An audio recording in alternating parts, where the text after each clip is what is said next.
So guys, welcome back to another episode here. Just Shove Your Ministries with Casa de Israel. Thank you for being there. So we're going to continue with our weekly Torah portions. We're back. It's been a couple of weeks.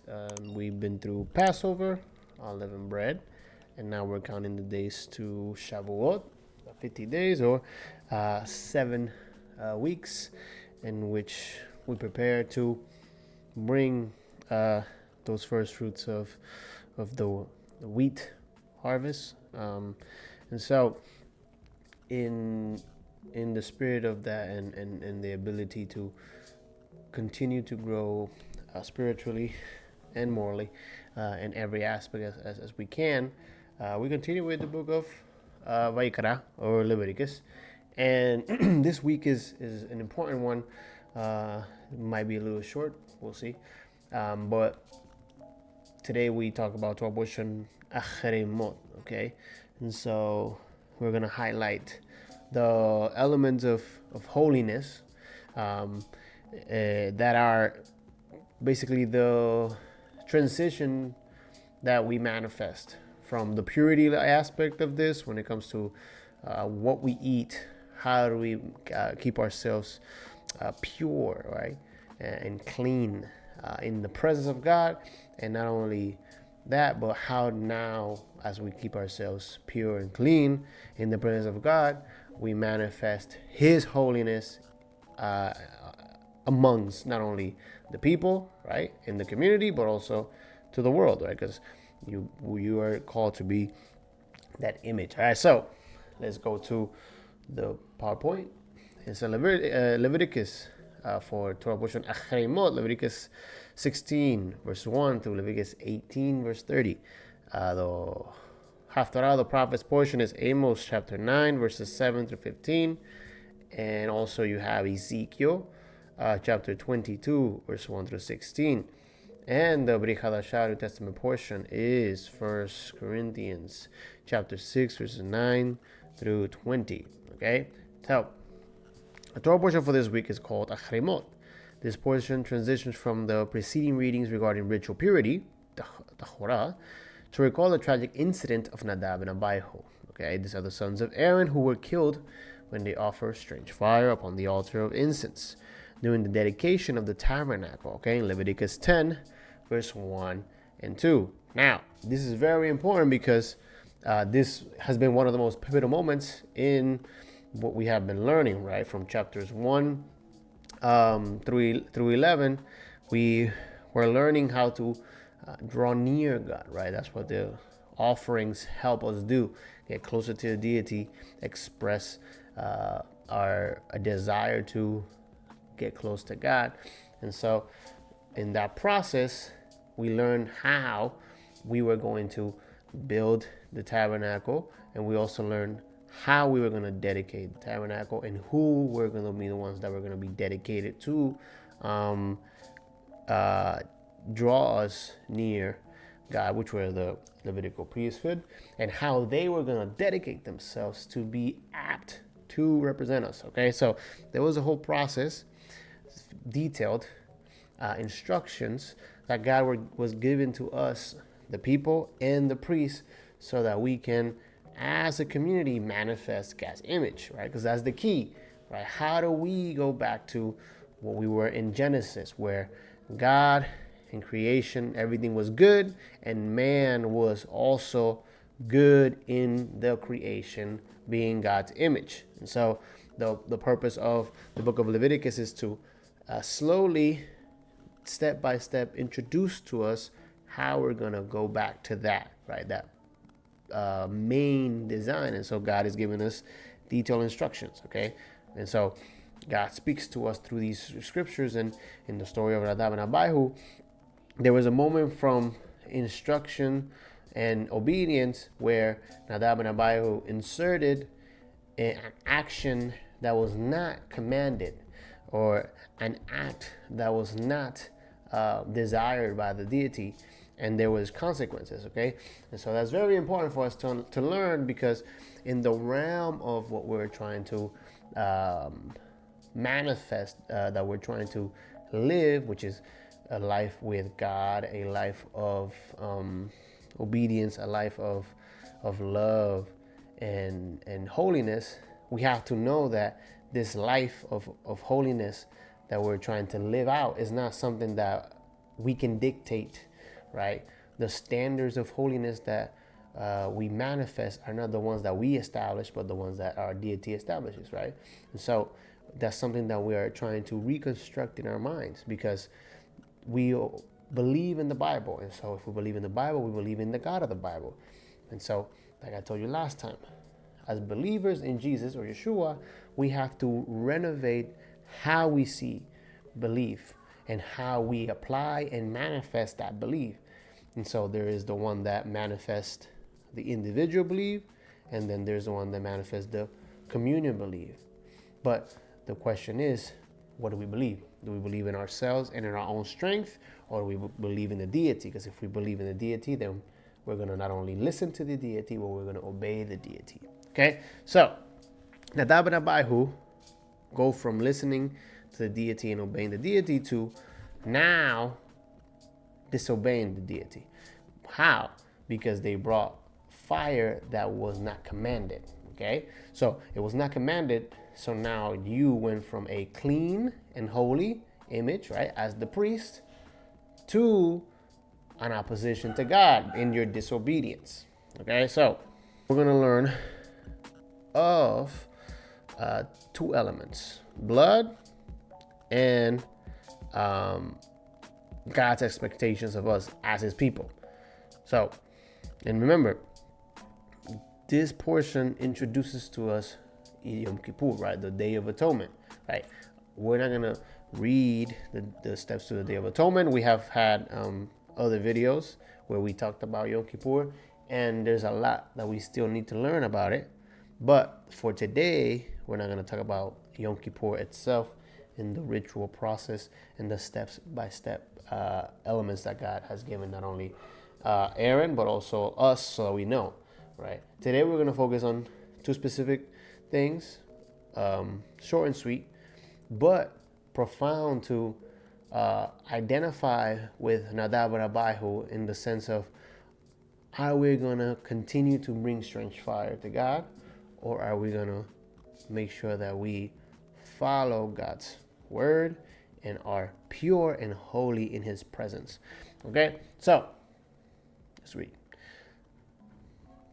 So like I said, Leviticus 17, 1 through 4 tells us, the Lord said to Moses, speak to Aaron and his sons and to all the Israelites and say to them, this is what the Lord has commanded. Any Israelite who sacrifices an ox, a lamb, or a goat in the camp or outside of it, instead of bringing it to the entrance to the tent of meeting to present it as an offering to the Lord in front of the tabernacle of the Lord, that person shall be considered guilty of bloodshed.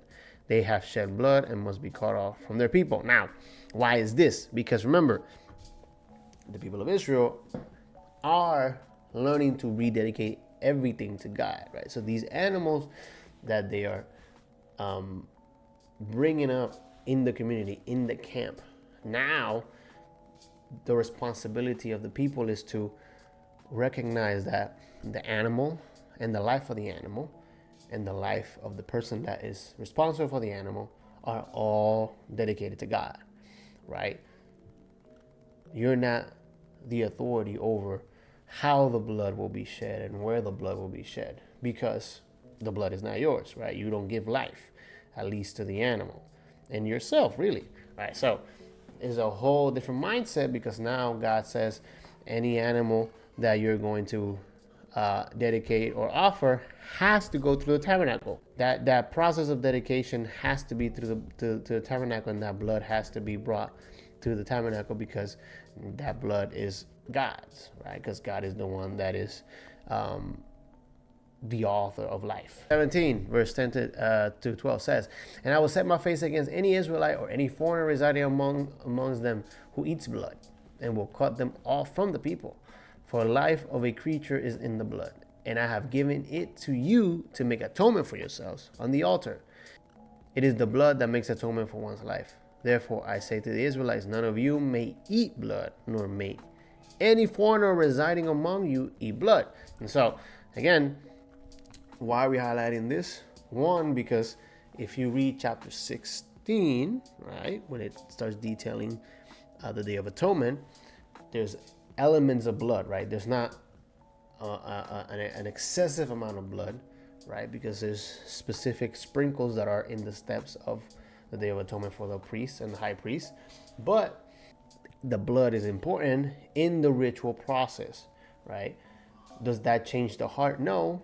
The heart has to be repentant and conscious that that blood is not going to cleanse the tabernacle if the actions don't change, if the mindset doesn't change, if the lifestyle doesn't change, right? But if your heart changes and you're repentant, then the blood is the steps that ritually culminate that action, right?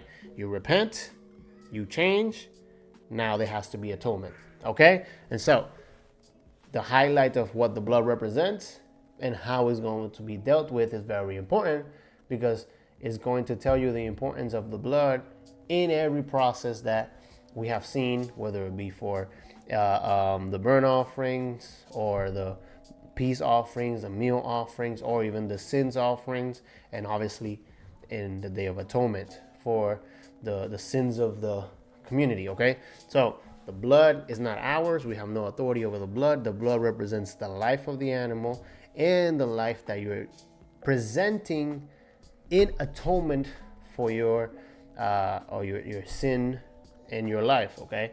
So it's very important. Now, Leviticus 18, verse 2 through 5 says, "Speak to the Israelites and say to them, I am the Lord your God. You must not do as they do in Egypt, where you used to live. You must not do as they do in the land of Canaan, where I'm bringing you. Do not follow their practices. You must obey my laws and be careful to follow my decrees. I am the Lord your God. Keep my decrees and laws, for the person who obeys them will live by them. I am the Lord." Now, this is important because this is the standard that every believer shall follow. Remember, there is a whole transitional period from the believers of Yeshua or Jesus, when the temple is destroyed and the Romans are integrating the Christian belief, right? The believers in Christ, the believers in the resurrection, now are part of this Roman transition where all these religious aspects are being adopted and accepted, and they are trying to fight the syncretism, right? And so from the Exodus, we are being taught that syncretism cannot happen, right? We cannot do things the way the Egyptians do, and we cannot do things the way the Canaanites do. We cannot do things the way the Romans do, right? So that always has to be in our mind, because God has always told us the same thing. It hasn't changed, right? So if you say, well, the God of the New Testament is one and the God of the Old Testament is another one, then you have fallen into the syncretism, because the one that came first has never changed, right? He's been the same since the beginning, and he will be the same now and forever. Okay, so we won't be like them. So we will not worship like the other nations, and we will not honor God the way the other nations do. The way that we honor God is by bringing him what he commanded, how he commanded it, when he commanded it, and to who he commanded it. And so that the process that we as believers follow is, what does God desire from us? And if there's anything that we change, is our hearts and our minds to be willing to do that, to obey God and honor him. The moment that we desire to change God's words and change God's purpose, then we're bringing strange fire, just like Nadab and Abihu did, right? And so the only difference between Nadab and Abihu and us is that we don't see the consequences of it in the moment, right? Nadab and Abihu, in the moment, received the consequences of bringing strange fire. But we have to be conscious that even though we don't see consequences in the moment, the Bible states that for us, there was not a blood of animals that was given. It was the blood of the Son. So we should be more conscious. All right, so let's continue. Everything that is not holy is common, Common things divide into two groups, the clean and the unclean, right? And we learned about this when it came to the eating, right? The animals that we can eat and the animals that we can't eat, right? Because it was the first step to learning what makes us clean and unclean in the presence of God. Clean things become holy when they are sanctified, but unclean objects cannot be sanctified, right? So it's the lesson when it comes to the animal and how you consume them, right? If we're going to talk about the personal purity, if you eat clean, then you act in the benefit of holiness, right? What is holiness? Setting yourself apart. How? Because you're obeying God's word, hence it makes you set apart, hence you are gracious in God's eyes, okay? Because you're honoring that which you profess to believe and love.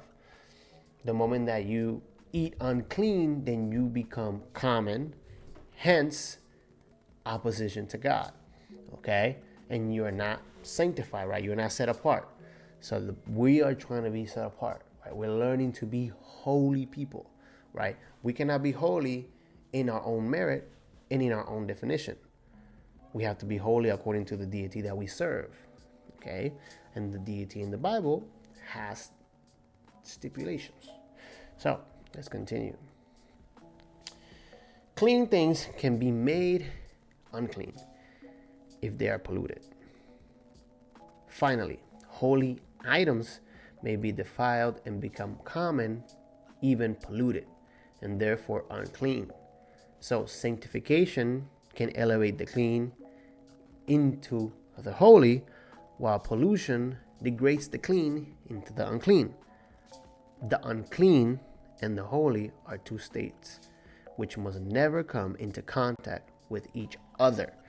And I forgot to use the graphic, and this is from this book, which is very good, Who Shall Ascend to the Mountain of the Lord by Michael Morales.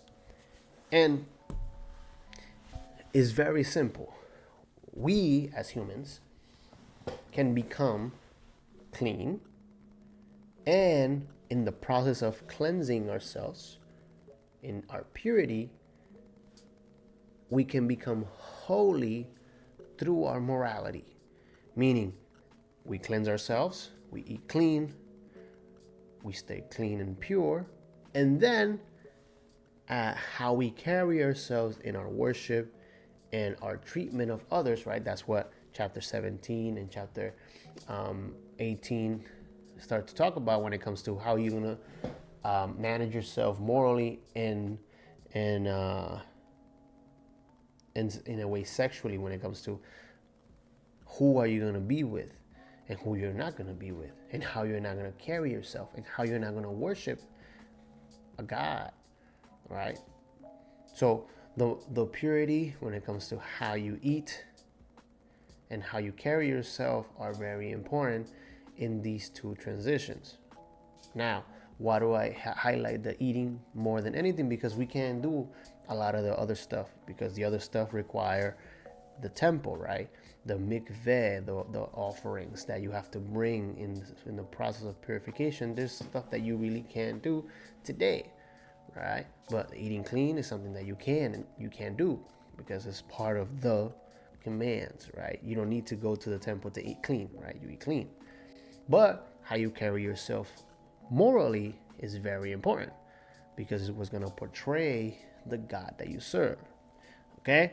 And so, keep Shabbat is a way to keep yourself ritually pure. Keeping the feast is a way of keeping yourself ritually pure, right? And morally, because you're obeying God. Okay? So, this is what we're learning. But the moment that we disobey, the moment that we eat unclean, we become unclean to God and profane, right? And God has nothing to do with that, right? And so we say, but does that mean that God doesn't love me? Does that mean that God doesn't want me? It means that God doesn't accept you as a morally person that is unclean and as a ritual person that is unclean. And like I said, there's a lot of ritual purity that we can't fulfill because there's no tabernacle, there's no temple. But there's a lot of moral stuff that we can, because we can control how we live and how we act. But we have to set a standard, because that's what Yeshua called us. Okay? So, there's no physical tabernacle, but there's a heavenly one. Okay? And so because of the heavenly one, the standard has been risen, right? Remember, the tabernacle in the portions in the land, in the desert, in the moment, is holy, but that is the image of the one in heaven, right? So this one is holy. How much more the one in heaven, right? So like I've taught you guys, it's not less. It's just this is more. So how much more is the heavenly one? Okay, so I hope that makes sense. So we cannot come into contact with unclean, pure, ritually and morally, okay? Because we're called to be holy. According to Leviticus, then sacrificial blood is necessary to cleanse and to sanctify, okay? Now, again, are you telling us, Alex, that today that we have to bring sacrifices? You cannot. Why? Because there's no temple. But if there was a temple, there's a process, okay?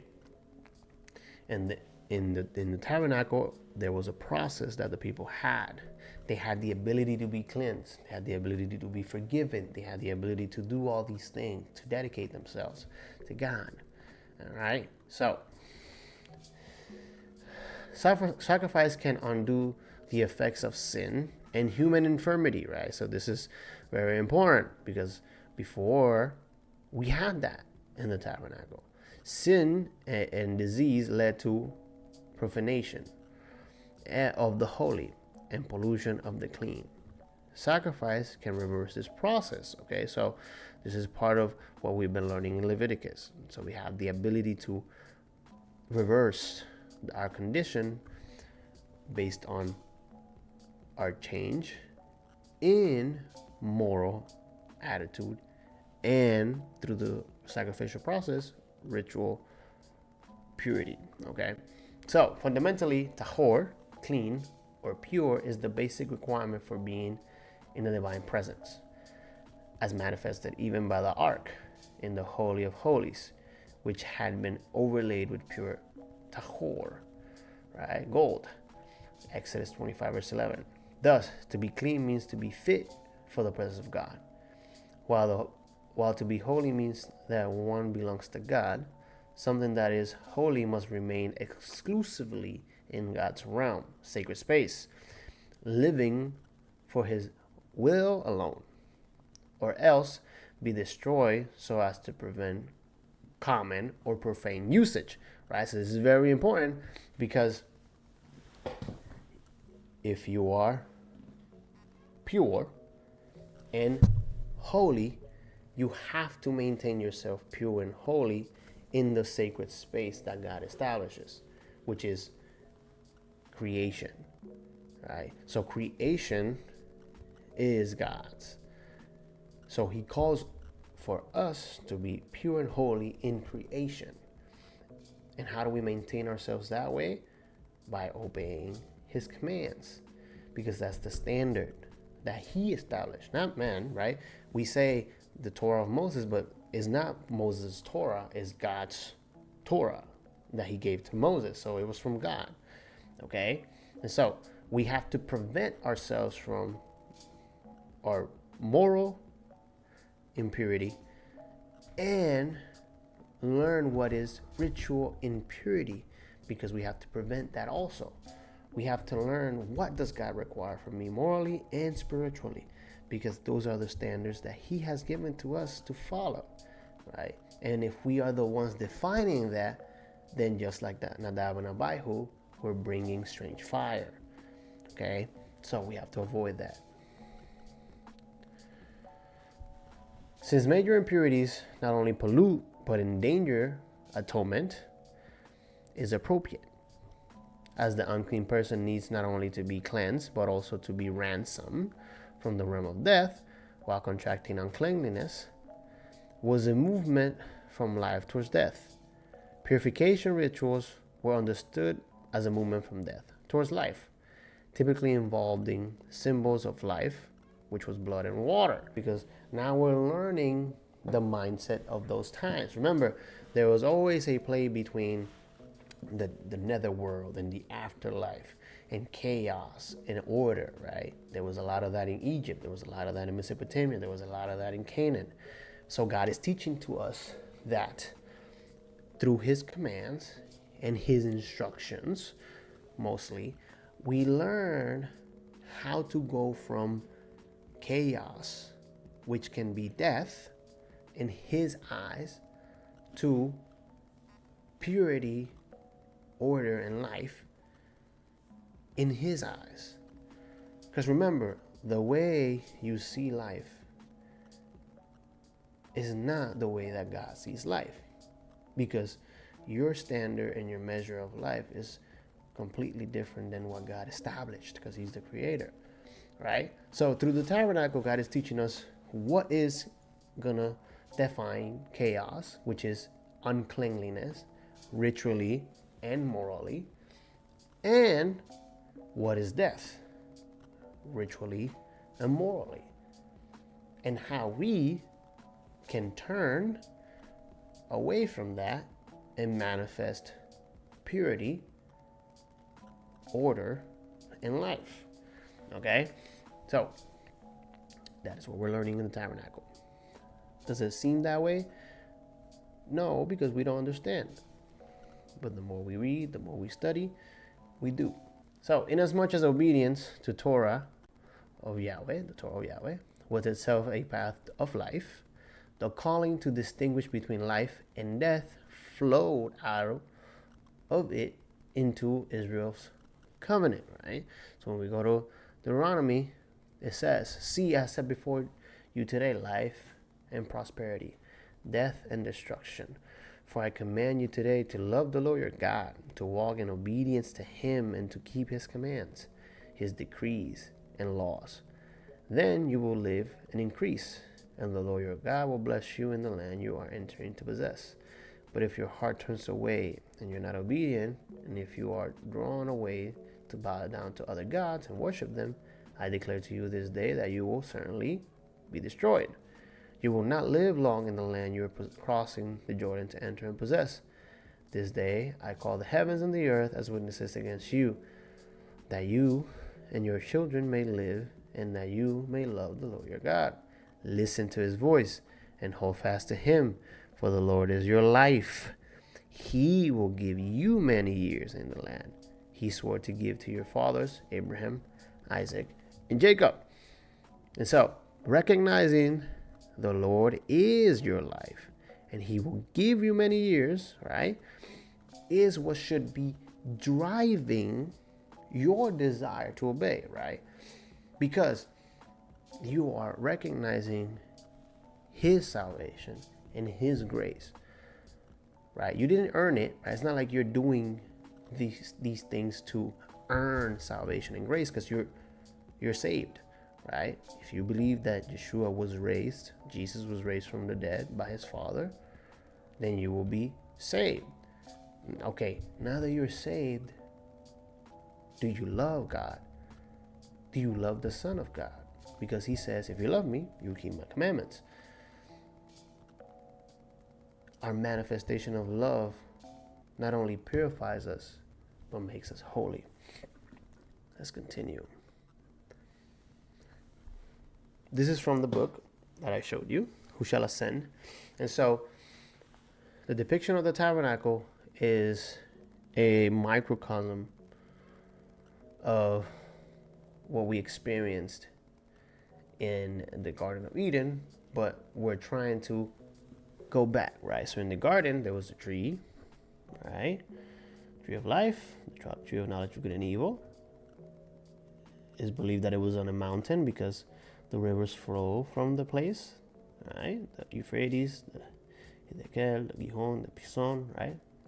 But when we sinned, we were kicked out, right? And then the cherubim were put in the entrance of the garden with the spinning sword. And so this is the image that we see after Genesis 2 and 3.